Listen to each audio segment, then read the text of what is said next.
Hey everyone, I wanted to talk to you today about the first trimester of pregnancy, but more focused on a pregnancy that is normal, that does not have any symptoms, morning sickness. So, my first and second pregnancy, I experienced a beautiful first trimester. I felt amazing. I had tons of energy. I ate really well. My first pregnancy, I had food aversions, but they were handled.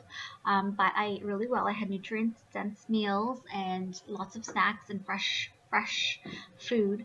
And because I had tons of energy, I was able to continue my workout regime. So for my first pregnancy, I used to cycle to work 20 kilometers every day, and that was my commute. And I commuted to work until I was into my fourth month, I believe, of pregnancy. And I also continued my workout regime, and it was great. I didn't have to change much in my first trimester. Even into my second trimester, I kept the same routine. And with my second, I didn't have any morning sickness at all. I felt pretty normal. I felt great. I was pregnant in a different season, so my workouts were indoors, but they did not alter much. The only thing was I had to alter early in my second trimester just because of comfort.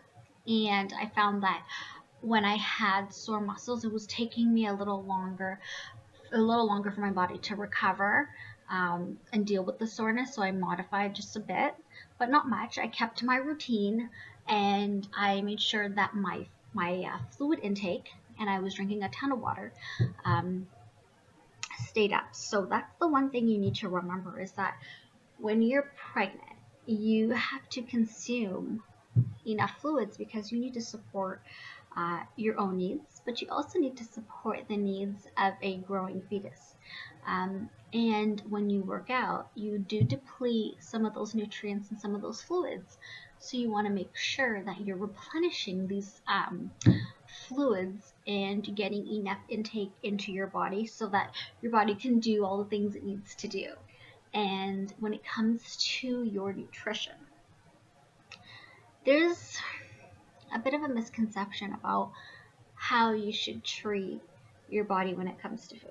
Now, a lot of it comes from, you'll find that everyone has advice for you, and the advice can be quite annoying and frustrating because everyone has a solution to something that doesn't need a solution. It wasn't even a problem to begin with. And so you have to remember that the only person who knows what's best for you is you. Only you will know what's good for your body and for your baby. So you want to make sure that you're getting a well-balanced meal. Now, if you're not adverse to foods, it's a good thing to um, increase your caloric intake in your first trimester by an additional 100 calories. So that can be, a glass of milk. It could be an extra snack of a handful of nuts. It could be a fruit. It could be a veggie. It doesn't have to be something very large. In your second trimester, increase it by 200 calories. That could be half of a sandwich. It's not a lot of food that you need to be consuming. You're not eating for two, you are eating for one person because your growing baby will benefit from what you put into your body. Okay? So don't let others dictate how your pregnancy is laid out. You do all of your research and trust yourself.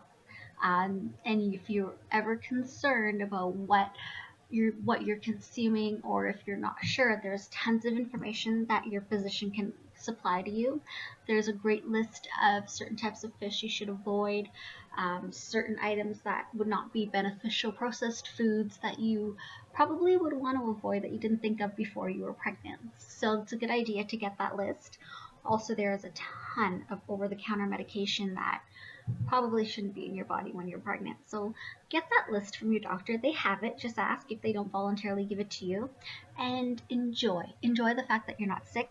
Enjoy that you can continue your day normally and that you can function, and enjoy every moment of your first and second trimester, because it is a beautiful thing.